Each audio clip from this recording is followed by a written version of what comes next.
even a sense of disconnection. Sometimes that's disconnection is with the self. Sometimes that's with things that you used to do in love. Sometimes that's with loved ones that have now polarized different views than you do. And I think that feeling of loneliness, confusion, and even getting into tribalism where we're re-identifying with a different group of people that have a similar view to ours has led to this really interesting escalation of beliefs, an escalation of behavior, and an escalation in terms of, there's a lot of layers in there, but let's maybe just leave it with beliefs and behaviors.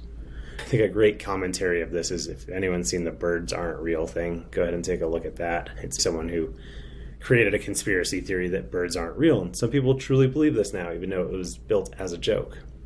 But it shows that we can get so sucked into an idea, so identified with an idea, believe it so deeply, that we'll start to have these really extreme behaviors against or towards other people. You don't believe me, therefore I can't talk to you. You think something else, therefore we can't talk about this. And one of the things that, to take this a little more out of the political arena, which wasn't really my intention, but one of the things that when we think about trauma or a traumatic event, like the outcome of trauma isn't necessarily PTSD. The outcome from trauma most commonly ends up as post-traumatic growth, meaning that event changes you and then you shift, you adapt, your constructs change. One of the factors from my perspective that leads to the highest occurrence of PTSD is actually isolation or loneliness. Now, in my younger years as a therapist, I used to think that loneliness came from people not being there to receive you, people not being there to care for you or not caring about you, a lack of resources. As I've matured as a therapist and also done my own work as an individual, I've come to realize and appreciate that a lot of people actually block the receiving of that love and care because it didn't look, sound, or have the timing we want.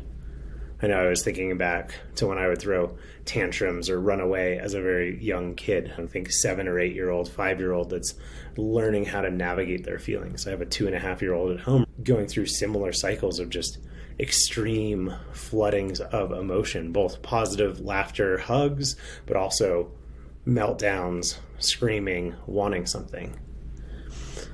And in those times for me that I can remember, maybe in that, let's call it 7-year-old range, there was this feeling of, I want someone to come ask me how I am, to come have this script, and if they don't follow that script, then it means they don't love me.